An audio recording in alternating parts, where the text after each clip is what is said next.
De acuerdo, buenos días. Es un placer para mí hoy presentar esta conferencia impartida por la doctora Ana Sales, directora del Máster de Cooperación al Desarrollo y buena amiga y compañera del Instituto de Desarrollo Local. Bien, no quiero tampoco alargarme mucho en la presentación. Funcionará como las otras conferencias que hemos tenido anteriormente, en otras semanas. Y primero la profesora González hará su presentación de unos 45 o 50 minutos y a continuación tendremos unos 10 o 15 minutos para cualquier pregunta o comentario que queráis hacer. Simplemente os recuerdo que tengáis apagados los micrófonos para que no haya retorno, que a veces no se escucha bien. Y cuando queráis hablar, o bien utilizáis el muñequito que hay aquí abajo con la mano levantada, o bien encendéis el micro y comentáis lo que deseéis. Pues sin más, muchísimas gracias, Ana. Te doy la palabra. Muchas gracias, María Dolores. Bueno, y no sé si ahora se escuchará mejor. Gracias, María Dolores. Y bueno, pues si os parece, voy a dar paso al inicio de esta sencilla, pero yo creo que interesante comunicación que he preparado en torno a tres temas fundamentales que yo he considerado fundamentales en el momento actual entre cooperación al desarrollo y el desarrollo local, ¿no? Entendiendo el desarrollo local como una estrategia de esta cooperación al desarrollo. La comunicación la he estructurado en tres apartados íntegramente relacionados, que son el surgimiento de la cooperación al desarrollo, sus conceptos y evolución, la Agenda 2030 y los Objetivos de Desarrollo Sostenible y el desarrollo local como estrategia en cooperación. Vale. Bueno, pues empezaré haciendo una contextualización de la cooperación al desarrollo, porque esta se inscribe en un marco más amplio que es la cooperación internacional.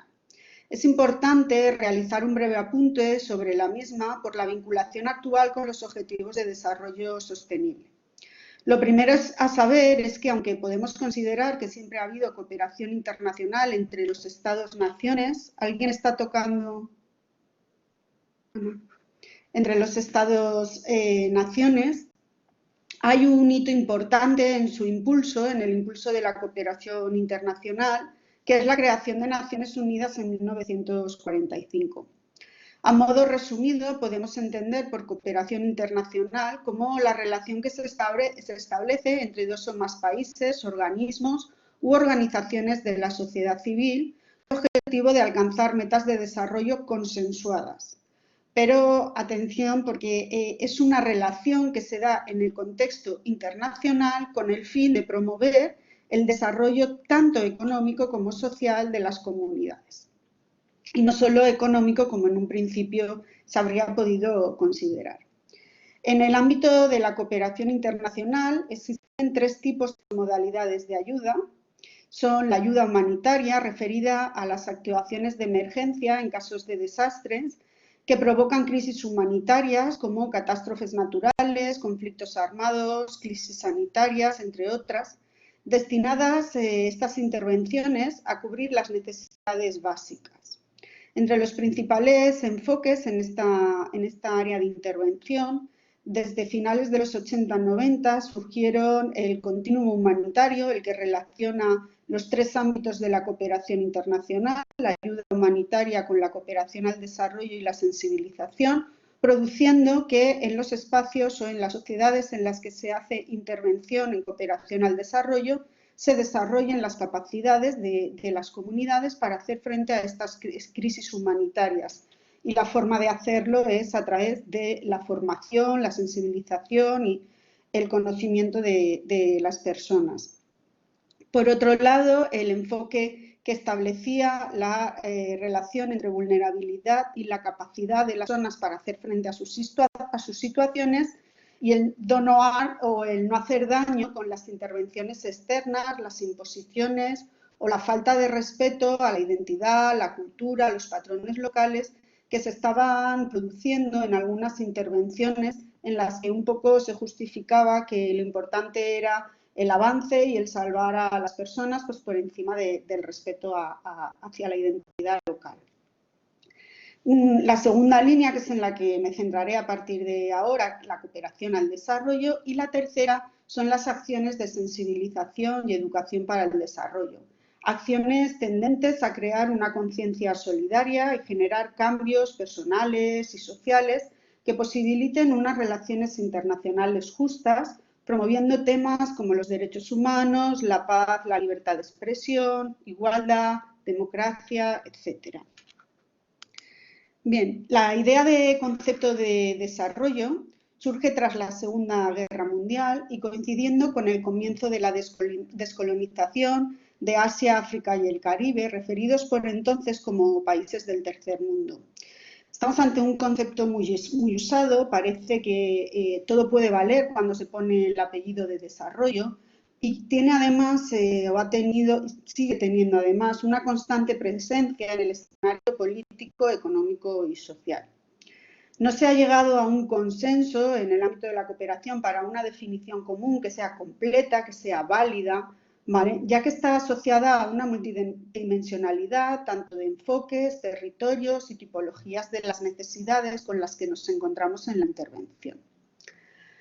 Sobre el concepto hay una extensa literatura que, bueno, la mayoría seguro que todos los asistentes conocen, pero en el contexto que nos ocupa vamos a seleccionar la referida por Paines y Phillips en 2012, quienes argumentan que aunque el término proviene de la economía política, este tiene una necesidad de desglosar y explicar todas las dimensiones y debería estar fundamentado en tres rasgos: el desarrollo como estrategia para alcanzar una meta concreta, hay que saber hacia dónde se va, de ahí la importancia de la planificación en la que luego insistiré, la importancia del análisis de los marcos particulares del desarrollo, cada una de las especificidades, y el desarrollo desde la ciencia social y no solo en un sentido puro del método científico.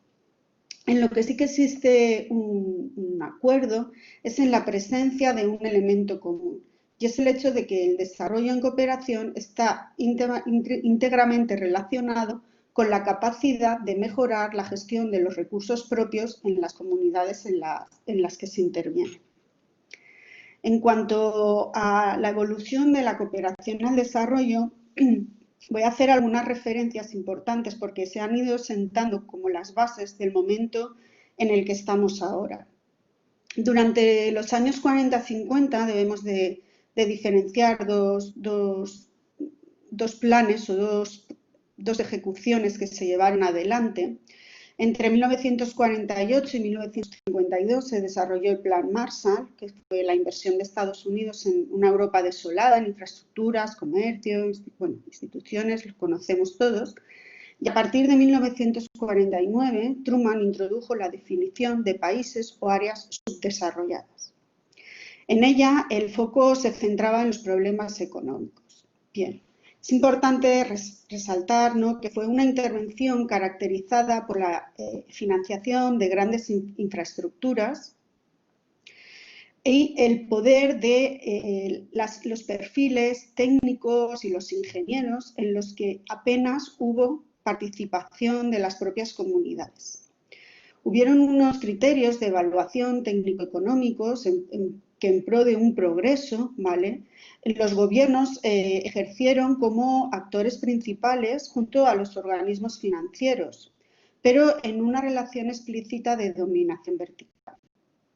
Sartre refiere esta etapa de la siguiente forma: la diversidad del planeta, con sus distintas culturas y modos de vida, quedaba reducida a una sola categoría: subdesarrollo. En consecuencia, el destino y aspiración natural de cada país habría de ser el de recorrer una misma senda hasta convertirse en países desarrollados a imagen y semejanza de los Estados Unidos. El camino no era otro sino aumentar la producción económica. Esto luego tiene unos efectos bastante negativos los vamos a ir viendo en las relaciones en materia de cooperación, sobre todo a partir de la crisis de los años 80. A partir de esos años, de esa época, ¿vale? La ONU empieza a tejer el pensamiento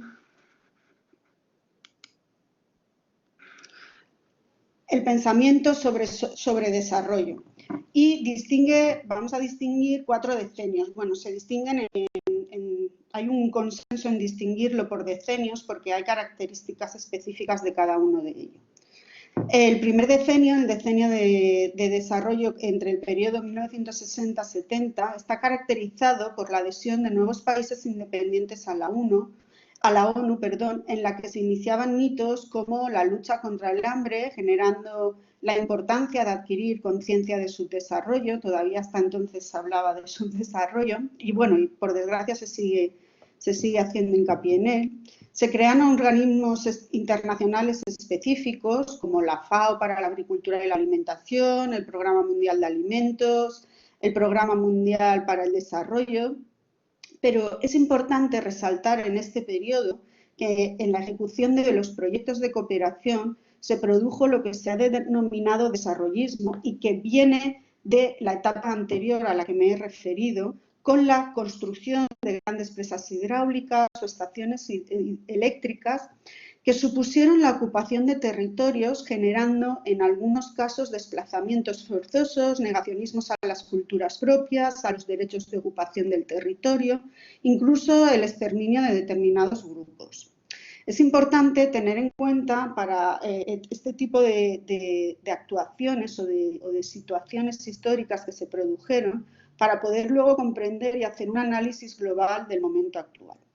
El segundo decenio de desarrollo, 1971-1980, se inicia con la Resolución 61 de 1972, en la que se aprueba destinar el 0,7% del Producto Interior Bruto, de la riqueza nacional bruta, a la ayuda oficial al desarrollo. Cabe referir que solamente 2 países lo lograron en 1975. El objetivo estaba marcado para alcanzarlo en 1975, que fue Suecia y Holanda. Posteriormente, bueno, pues ya lo logró Noruega en el 76, Dinamarca en el 78, Finlandia en el 91, Luxemburgo en el 2000, Reino Unido en el 2003 y en relación a esta cuestión, en 2008 se revisó y se acordó que el logro de este objetivo sería alcanzable en 2015, pero bueno, tampoco fue así. De manera que en la conferencia de Addis Abeba, a la que luego me referiré, observaremos un nuevo enfoque para la consecución de este objetivo que integra unos elementos que lo desvían de la intencionalidad inicial. En relación a la ejecución de proyectos, esta etapa es conocida como la Revolución Verde, en la que impulsan aspectos cruciales para el desarrollo local, como son la participación comunitaria, la educación popular, la investigación, acción, participación. El tercer decenio, el decenio de desarrollo comprendido entre los años 1981 y 1990,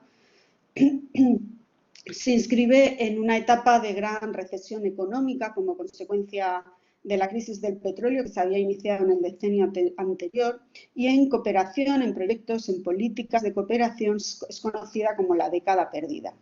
Aunque a mí siempre me gusta hacer lecturas benévolas de todos los periodos y creo que en términos globales podemos entenderla también como un periodo en el que se aprovechó para el análisis y la mejor planificación de las intervenciones, en la que se dio inicio a la definición de planes y programas de desarrollo que son hoy en día el marco de referencia principal para la elaboración de los proyectos.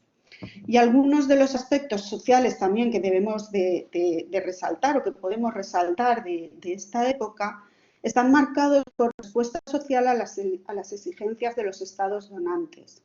De tal forma que si la severa crisis económica había exigido el pago de intereses de la deuda externa, que en este periodo se incrementó, ya que disminuyó la ayuda, y que los países, la ayuda que los países habían adquirido para impulsar el desarrollo y la sociedad a nivel global, pues tiene esta reclamación, tiene una respuesta, tiene un empoderamiento de la sociedad civil que toma la palabra y se alza en contra de estas medidas, y es de donde surge el movimiento que exigía la condonación de la deuda externa. Así como otro aspecto reseñable es la falta de acción y la devaluación del papel de los estados que en este periodo hubo, pero que permitió el surgimiento, no porque ya existían, pero sí el fortalecimiento o el resurgimiento de la participación ciudadana y, por lo tanto, de la organización de esta a través de las organizaciones no gubernamentales, implicando cada vez más la participación de la sensibilidad social, de la sociedad civil, sensibilizando cada vez más en los asuntos referidos a la cooperación internacional. Así pues, es en este periodo cuando verdaderamente el papel de las ONGs empieza a tomar fuerza y empieza a tener un mayor protagonismo y mayor presencia en el escenario de la cooperación internacional. El cuarto y último decenio, que comprende los años entre 1991 y 2000, en el que se da forma al avance del modelo de desarrollo basado en la ejecución de proyectos, enmarcados en los planes de desarrollo regional y especialmente caracterizado por la transición de la Europa del Este y, sobre todo, por el hecho de la globalización. Podemos considerar que este análisis finaliza con la Declaración del Milenio, los ODM, los famosos ODM, que ahora veremos un pelín, y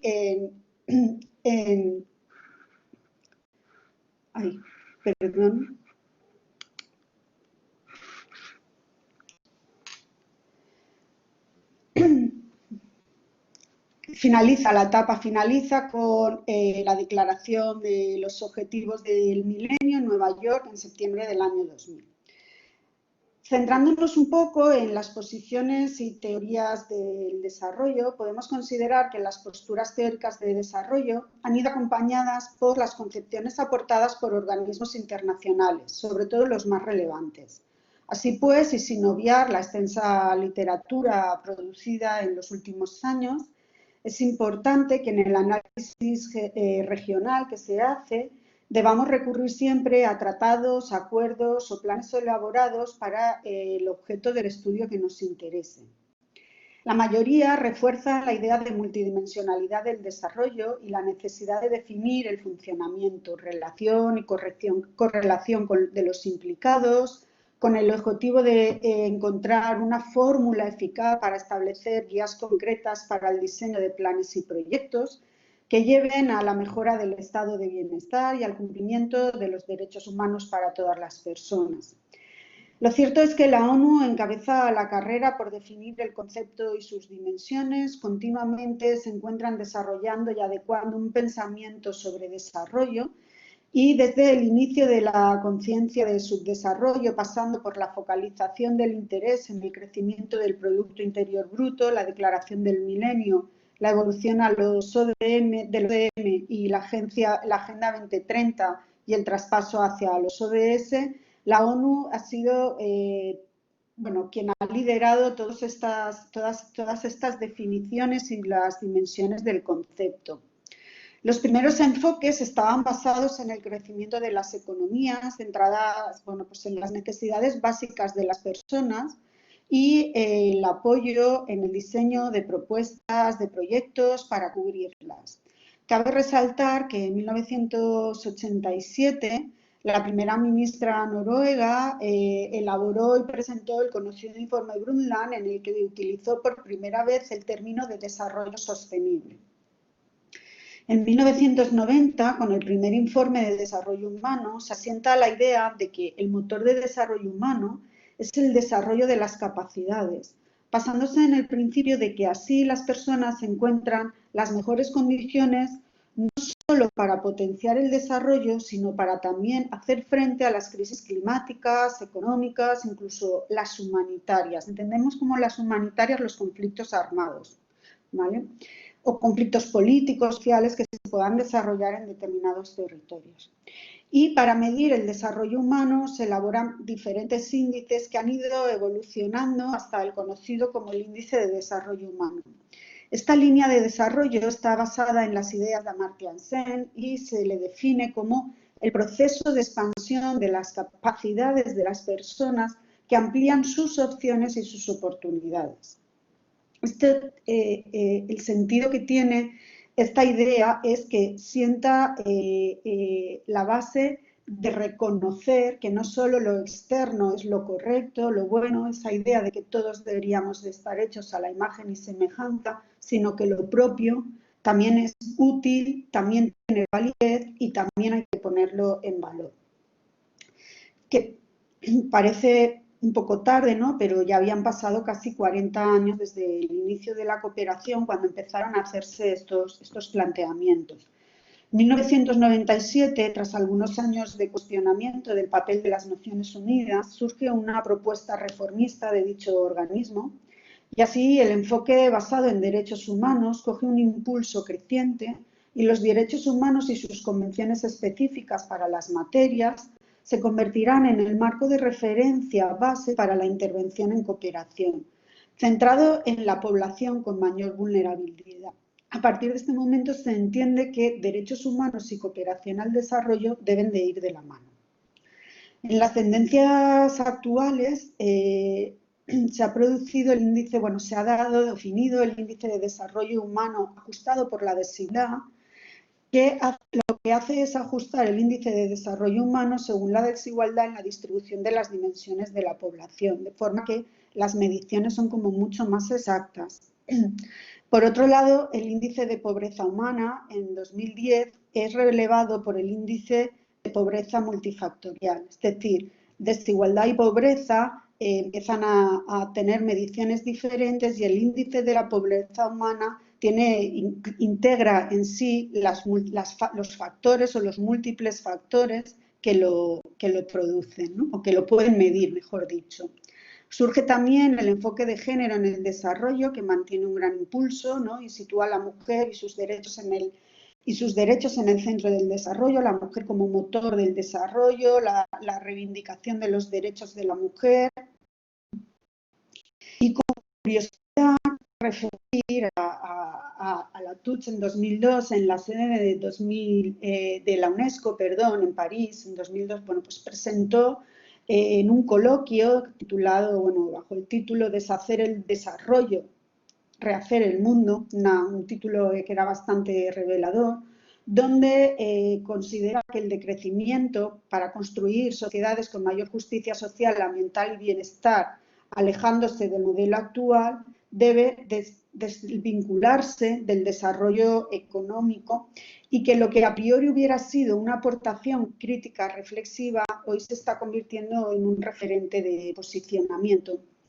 No vamos a entender tanto que se desvincula 100% del desarrollo económico porque no tendría sentido, ¿vale? Es una postura que no tiene lógica, porque si no hay desarrollo económico no puede haber desarrollo, pero que no posiciona al desarrollo económico como el único y el principal eje del motor.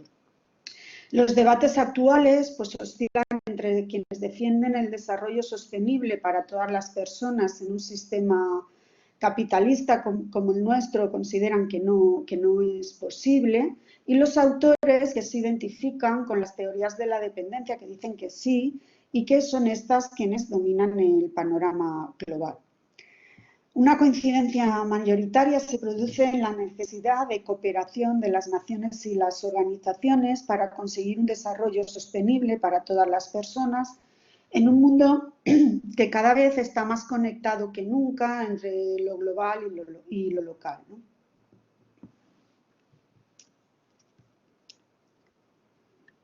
Pasando a la revisión de la Agenda 2030 como otro de los pilares importantes en esta comunicación, cabe referir que la Agenda 2030 tiene un preámbulo que es los 8 Objetivos de Desarrollo del Milenio, situados pues a principios finales de la década de los 90. Las Naciones Unidas aprueba 8 objetivos centrados en erradicar la pobreza extrema y el hambre, en garantizar una enseñanza primaria universal, en promover la igualdad de género, reducir la mortalidad infantil, mejorar la salud materna, combatir enfermedades como el paludismo, el VIH, bueno, entre otras, garantizar la sostenibilidad del medio ambiente y fomentar, bueno, pues como una especie de asociación mundial, ¿no?, para el desarrollo. Estos ocho objetivos hay que tenerlos porque son objetivos exclusivamente que miran al desarrollo, a la cooperación al desarrollo, ¿no? Y que tienen algunas cuestiones importantes en cuanto a que, pues, si todos nos sumamos a ellos y todos trabajamos por ellos, podemos conseguir que la cooperación al desarrollo se ponga en primer orden en las agendas políticas, pero también, tienen algunas debilidades y que han sido, bueno, pues las principales críticas que han recibido, y es que se centraron en los resultados y no en las causas. Asimismo, estaban dirigidos especialmente a los ámbitos de la pobreza y la privación, y sobre todo tenían una debilidad muy significativa, y es que descargaban la responsabilidad en los organismos internacionales, en las agencias de cooperación o en las organizaciones no gubernamentales y en los gobiernos de los países receptores de la ayuda, obviando la responsabilidad política y la responsabilidad social que tienen los países donantes con el desarrollo. Lo cierto es que, bueno, a poquitos años del inicio y a pesar de las grandes movilizaciones sociales, como por ejemplo la campaña Pobreza Cero, se vio que los objetivos del milenio eran inalcanzables y junto a ciertas críticas y debates surgidos en torno al desarrollo sostenible, un desarrollo sostenible que ya llevaba casi 15 años de impulso, se suscitó la idea de la que surgen, bueno, tras muchísimos debates, pero bueno, surgen los Objetivos de Desarrollo Sostenibles para el periodo 2015-2030, basado en las 5 Ps, como se les ha reconocido: planeta, persona, prosperidad y partnership, y bueno, alianzas y cosas relevantes, significativas de los ODS que nos afectan directamente en materia de cooperación, pues, es que suponen un cambio de paradigma en todos los sentidos, y que desde el ámbito de la cooperación tenemos que tener muy claro que estamos ante una nueva forma de trabajar que va a incorporar todas las dimensiones del desarrollo sostenible. Desde luego, la Agenda 2030 supera con creces el ámbito de influencia de la política tradicional de cooperación al desarrollo, así como su alcance temático y geográfico. Uno de los primeros retos está siendo trasladar a otros ámbitos de decisión la necesidad de implementar los Objetivos de Desarrollo Sostenible en todo el resto de políticas públicas. Y otra cuestión relevante y que también diferencia mucho de los ODM es que, aunque la Agenda 2030 no es jurídicamente vinculante, sí que crea una incidencia e incentivos positivos en las políticas públicas. Por lo tanto, su implementación es responsabilidad última de los gobiernos y ya no tanto de los agentes de la cooperación, que pasan, bueno, vamos a ver, porque tienen presencia, pero se reduce, ¿vale? Se reduce así el carácter voluntario de la cooperación y se incrementa la responsabilidad política.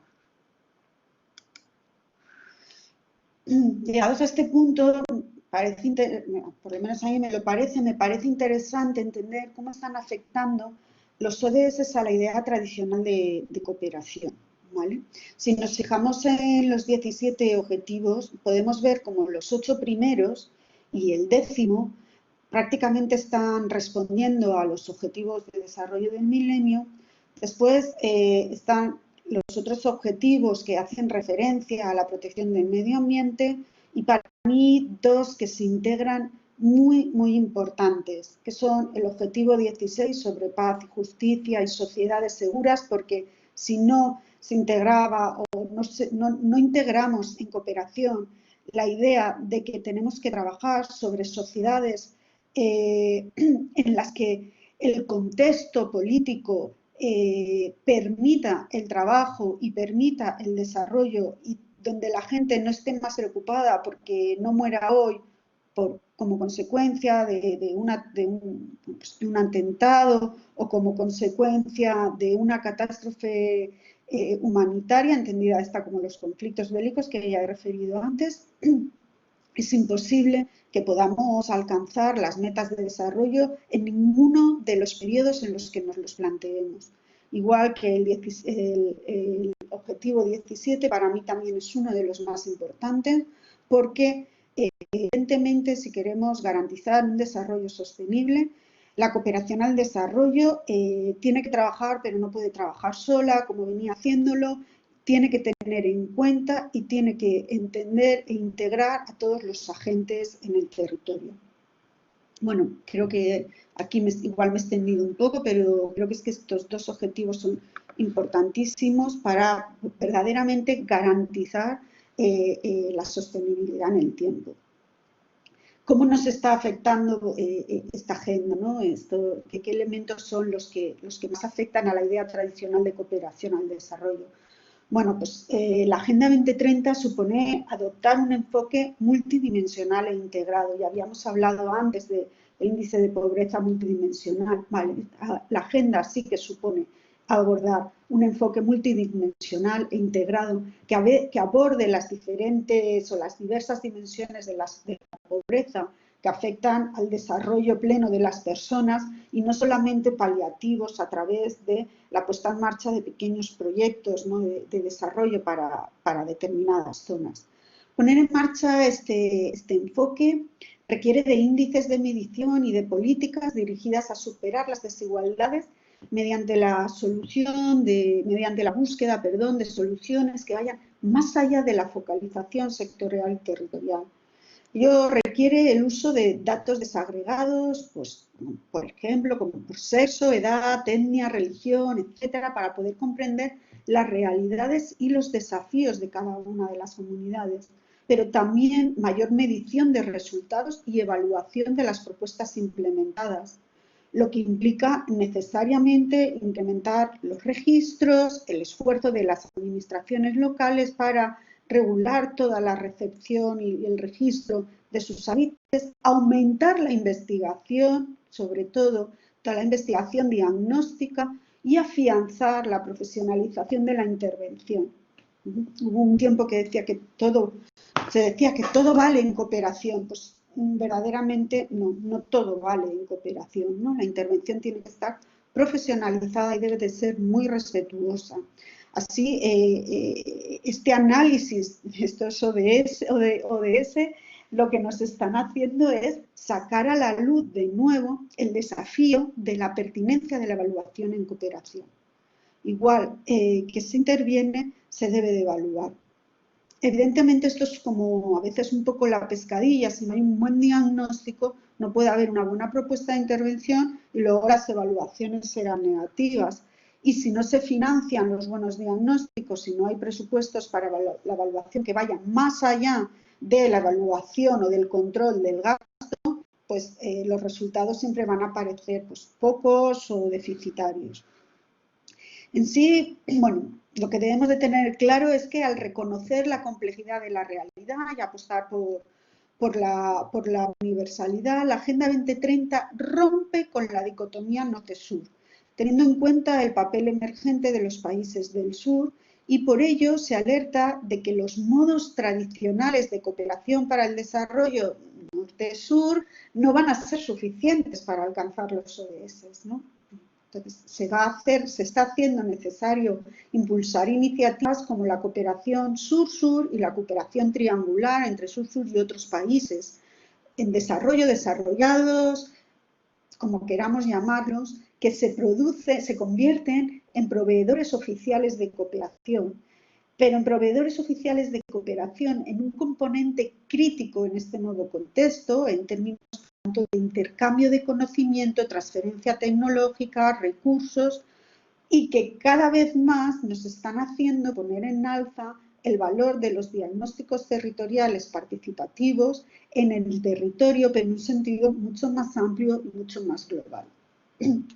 Así, los ODS nos están exigiendo reflexionar sobre cuestiones como, por ejemplo, las desigualdades internas en los países. De ahí, bueno, pues que hay mucho cada vez en el discurso, bueno, lo podemos también comprobar en la conferencia de la semana pasada, ¿no? Se escucha que hay sures en el norte y nortes en el sur, pero también es porque estamos asistiendo a una nueva localización de la pobreza, de ese índice de medición de la pobreza, sin menoscabo, por supuestísimo, de la prioridad a los países más pobres, pero también debemos afrontar, o la agenda nos obliga a afrontar, las necesidades de los países intermedios, donde hay altas tasas de pobreza y de exclusión, y tasas de pobreza y exclusión que generan otras dicotomías y otras necesidades que van cada vez más enquistándose y haciendo más dura o a veces inclusive polarizando las posiciones ante la cooperación al desarrollo. Como no me gusta mucho la expresión, pero los nuestros primeros, bueno, no, como no me gusta, no voy a incidir en ella. Las intervenciones deben esforzarse por favorecer la cohesión social, mejorar la calidad de las instituciones, acceder al conocimiento tecnológico y a la innovación, mejorar la formación y la capacitación de personas y de comunidades. Y aquí hay dos elementos importantísimos. La cohesión social. Las intervenciones no pueden dejar de lado a el resto de la comunidad y tampoco podemos dejar de lado la necesidad de pensar en nuevas propuestas más innovadoras, más adecuadas y mejor preparadas para atender las necesidades de una manera sostenible. Se resalta también la responsabilidad de los países que deben revisar sus mecanismos políticos e institucionales para avanzar de manera coherente en unas políticas de desarrollo sostenible. Este concepto desarrollado por la OCDE de manera paralela a la Agenda 2030, lo que busca es la integración de distintas políticas, promoviendo un equilibrio entre las dimensiones medioambiental, económica y social, y exige verdaderamente lo que considera o lo que demanda la transversalidad y la participación de diferentes ámbitos de las políticas públicas que hasta la fecha venían actuando de manera independiente. Así, en la Agenda 2030 y los ODS van más allá del ámbito de la cooperación al desarrollo, pero poniendo en valor el papel local y global de la misma manera o en la misma consecución que se concibe que las políticas de cooperación al desarrollo deben de ir más allá de la ayuda oficial al desarrollo. Se reconoce que el mundo de la cooperación se ha vuelto más heterogéneo y que los ámbitos sociales y políticos en los que se ejecutan las políticas de desarrollo se encuentran en un proceso, en un contexto de transformación y que todos estos elementos deben ser tenidos en cuenta. En el marco de los ODS, debemos de destacar dos hitos históricos muy importantes en el ámbito de la cooperación al desarrollo y que ya vienen arrastrando, bueno, pues de los decenios anteriores. La Agenda 2030 casa directamente con la Agenda de Acción Addis Abeba, es decir, la Agenda de Acción Addis Abeba es una agenda de financiación tan amplia y ambiciosa como la Agenda 2030, pero supone un acuerdo histórico que provee la base para implementar la Agenda 2030 y que además recupera temas relevantes como la reducción de riesgos por desastres, pendiente todavía de etapas anteriores, y la apelación a los países desarrollados de destinar el 0,7% del Producto Interior Bruto como asistencia oficial para el desarrollo en los países en vías de desarrollo. Por eso antes os decía que fue un tema que se pospuso a 2015 y 2015 en la cumbre de Addis Abeba lo ha pospuesto al cumplimiento de la Agenda 2030. Entonces, el 0,7 no sé yo si algún día será algo que se dé en la mayoría de los países o en todos los que suscribieron aquel tratado. Y por otro lado, la cumbre del clima íntegramente vinculada a los ODS, la cumbre del clima celebrada también en París, celebrada también en 2015, perdón, en París, en la que se establece el primer acuerdo universal y jurídicamente vinculante sobre el cambio climático. Para ir finalizando, ¿vale? En cuanto a la consideración del desarrollo local como estrategia en cooperación al desarrollo, y esta es ya la última de las partes en la que entro, debemos considerar que el desarrollo local debe ser analizado en el contexto que se implementa, pero considerando los ámbitos regionales, nacionales y globales que afectan de distinta manera según las regiones. Esta mirada implica una lectura compleja, sistémica, capaz de adaptar las restricciones, pero también las potencialidades y capacidades de cada territorio. Así pues, el desarrollo local reaparece como una nueva forma de mirar y actuar desde lo local en un nuevo contexto global, una nueva manera de reconstruir sociedades y no como una compensación ante un déficit de un desarrollo nacional.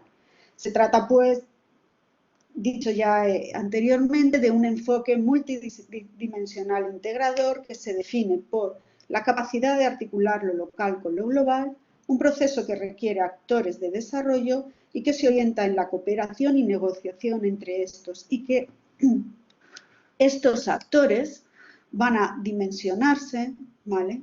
Y va a integrar actores públicos de diferentes instituciones, como locales, regionales, nacionales e internacionales, y entre los sectores públicos y privados. Y todos ellos deben desarrollar estrategias de cooperación y nuevas alianzas con otros actores extralocales.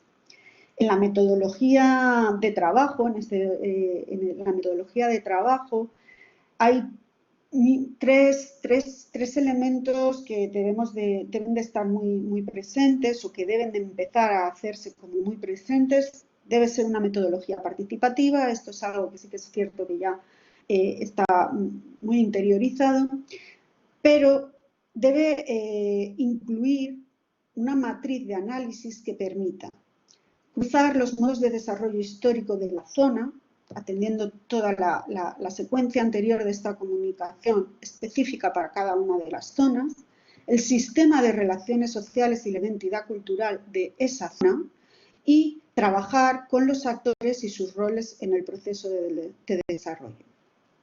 Y en tercer lugar, debe estar enfocada a la elaboración de un diagnóstico estratégico que sirva de base y orientación para iniciativas y proyectos de desarrollo dentro de la línea de planes y programas.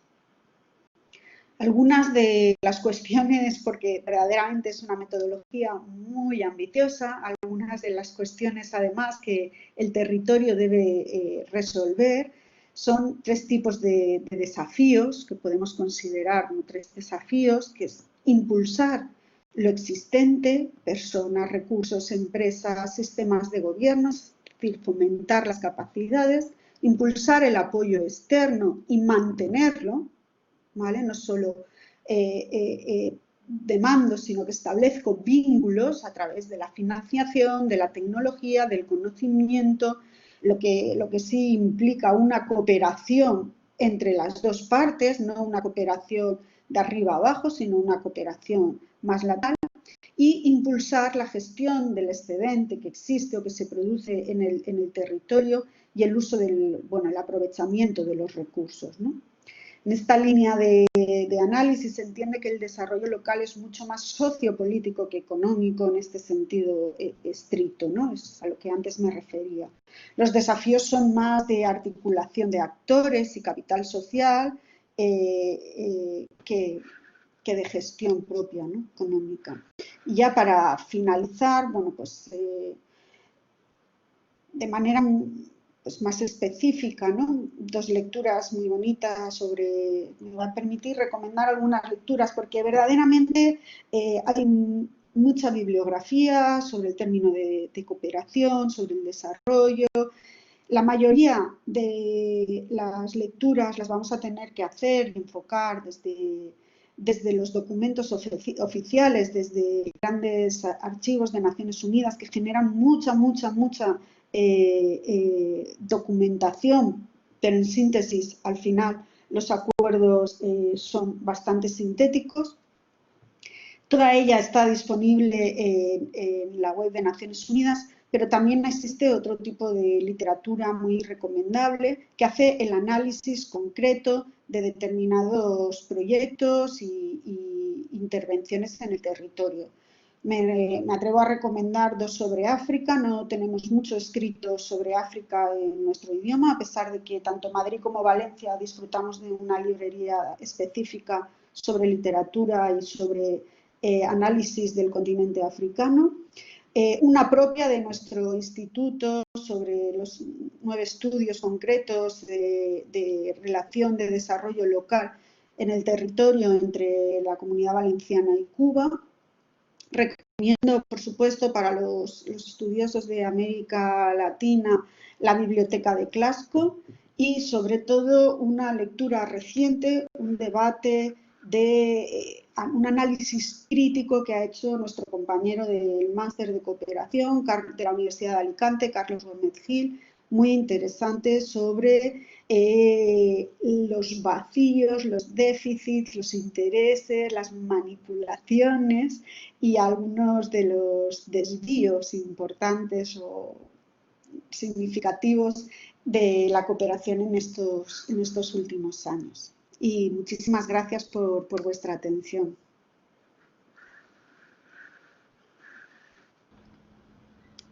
Muchas gracias, Ana. Yo creo que mi micrófono no funciona muy bien, pero bueno, a ver si me podéis escuchar. No me deja tampoco ahora. Vale. Ahora me deja compartir el vídeo. Vale, pues si me podéis escuchar, damos ahora paso a un pequeño debate si tenéis alguna pregunta. ¿Algún comentario? Si no, yo tengo una pregunta. Pero si hay alguien más, prefiero que participéis. Bueno, mientras la gente se va animando, Ana, me gustaría hacerte una pregunta que tiene que ver evidentemente con tu conferencia, pero que también es algo que me ronda y que desde hace tiempo y que estamos, bueno, ya desde hace años creo, considerándolo. Siempre yo en ese sentido ya te digo que soy muy crítica. Y es cuál es el peso real que crees, en tu opinión, te digo opinión, en tu opinión, que tiene o va a tener, o está teniendo, que tú lo conocerás mejor, el tema de los ODS en la política local. Es decir, la sensación que tengo es que se hace al revés, no como se debería hacer. O sea, considerando los ODS como el objetivo o como parte de los objetivos, sino que se hace al revés. Digamos que en la política local cada zona realiza la política que le parece más oportuna y luego, como parece, voy a decir, que tampoco me gusta, pero voy a decir, está de moda, hay que vincularlo a los ODS para conseguir otro tipo de financiación, etcétera. Y los ODS acaban siendo una especie de marketing para la política local más o menos actual. Y digo que llevamos unos años porque antes de los ODS, como tú has dicho, pues eran los objetivos del milenio y aquello pues no funcionó muy bien, parece ser. ¿Cuál es tu opinión? ¿Que conoces mejor el tema sobre esta situación? Mira, hay una cosa importante que debemos tener clara y es que los ODM exclusivamente atendían problemas de la cooperación, problemas básicos, estructurales, que hasta la fecha, bueno, conforme os he ido presentando en la evolución, se habían detectado en la cooperación y que eran objetivos demandados desde la base de la cooperación, desde los organismos sociales, para que las Naciones Unidas se comprometieran en ese enfoque del desarrollo. Evidentemente, aquí en las lagunas y las críticas a la capacidad de que por sí solos los agentes del desarrollo pudieran alcanzar los objetivos del milenio, generó ese debate que da los ODS, ¿vale? Da luz o pone en marcha la idea a partir de la cual se desarrollan los ODS. Yo siempre he sido muy escéptica con los ODS. Y digo muy escéptica porque, además, el tiempo nos va a ir demostrando, ¿vale? Pero la cumbre de Addis Abeba, que es la que genera la base para la financiación de los ODS, ya te dice que los gobiernos podrán invertir esos recursos en la implementación de los ODS, sin olvidarnos del 0,7, que es lo importante para cooperación al desarrollo, y la ayuda oficial al desarrollo. Bien, ¿qué quiere decir? Que de los presupuestos va a haber una parte que se va a destinar aquí para que se hagan políticas públicas con ODS. ¿Vale? Entonces, si no se hace bien hecho, lo que puede hacerse es exactamente lo que tú has dicho. Si yo necesito una financiación para un desarrollo X o para la implementación de un proyecto X y no lo obtengo por una vía, voy a ponerme el apellido de ODS, voy a ver qué ODS me interesa y voy a entrar por esta vía a la financiación de este proyecto. De tal forma que como la agenda es tan ambiciosa, los 17 objetivos además están sustentados o alimentados por 167 metas, seguro que encuentras una. Seguro que encuentras un hilo al que cogerte. ¿Cuáles son los temores que teníamos y que yo todavía mantengo algunos en cooperación al desarrollo o en cooperación internacional? Los temores que tenemos y que no lo veremos hasta más adelante es, vamos a ver si verdaderamente hemos alcanzado esos objetivos de desarrollo sostenible. ¿En dónde? En los países en los cuales la ayuda oficial al desarrollo, y de ahí la importancia de la agenda de Addis Abeba, necesitan de esta inversión económica exterior. Pero también cabe la posibilidad de que se haga muy bien y que un territorio, cuando está haciendo un diagnóstico para implementar un plan de desarrollo local, tenga en cuenta los ODS, tenga en cuenta las indicaciones de los ODS y trabaje desde ellos para implementar su plan. El riesgo que tú planteas existe y puede darse, pero también cabe la opción de que se haga bien. Ricard. A ver, yo sí que tengo una duda que vendría en un escenario como el actual, en el que el COVID vive tan a corto plazo y los objetivos de desarrollo local o de cooperación al desarrollo conviven con un escenario tan a medio largo plazo. ¿Cómo combinan, no?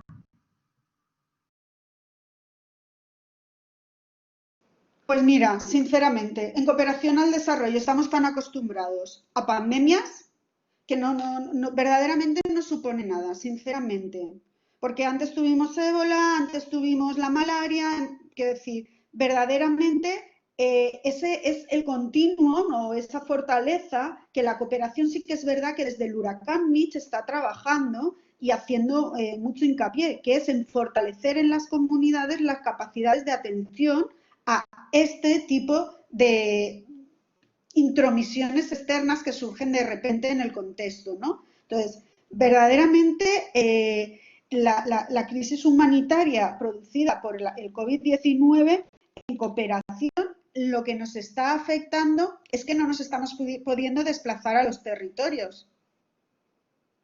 Pero el trabajo en materia de cooperación se puede seguir haciendo. Se puede seguir haciendo, además, porque desde hace muchos años, y ese fue un objetivo que desde que, bueno, yo creo que un poquitín antes, pero sobre todo que desde que el Instituto de Desarrollo Local, con Julia Saloma a la cabeza, cogió el máster de cooperación, se ha tenido muy en cuenta. Y es que es tan importante la formación de los agentes de desarrollo aquí como de los agentes de desarrollo de sus países de origen. Y por eso la formación y la capacitación de las personas entran en un plano prioritario. La COVID a mí no me parece que esté afectando más en los territorios de cooperación al desarrollo que en los nuestros, porque nosotros sí que no estamos preparados para esto. Nosotros no estábamos preparados para tener que estar encerrados en casa sin socializar. Sin embargo, en Etiopía o en Sudán o en Kenia están muchísimo más acostumbrados a de repente tener que paralizar porque ha entrado el mosquito ese o ha habido un brote de malaria o se ha producido una plaga en los cultivos y ese año se quedan sin recoger la cosecha. Creo que para esto en concreto ellos están mejor preparados y la cooperación al desarrollo tiene mejores estrategias de acción que nosotros, ¿no? Yo, de hecho, muchas veces llamo a mis colegas en Kenia, en el proyecto del AMO, para reforzar un poco el optimismo, ¿no? Ellos tienen más capacidad a veces que nosotros.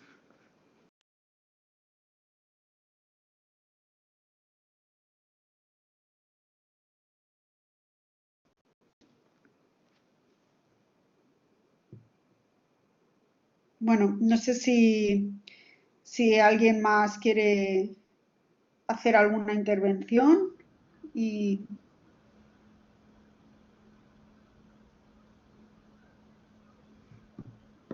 Nada más ha quedado claro, hemos quedado impactados. Hay muchas cosas que has dejado sobre la mesa para la reflexión, sobre todo desde el desarrollo local. Muy interesante.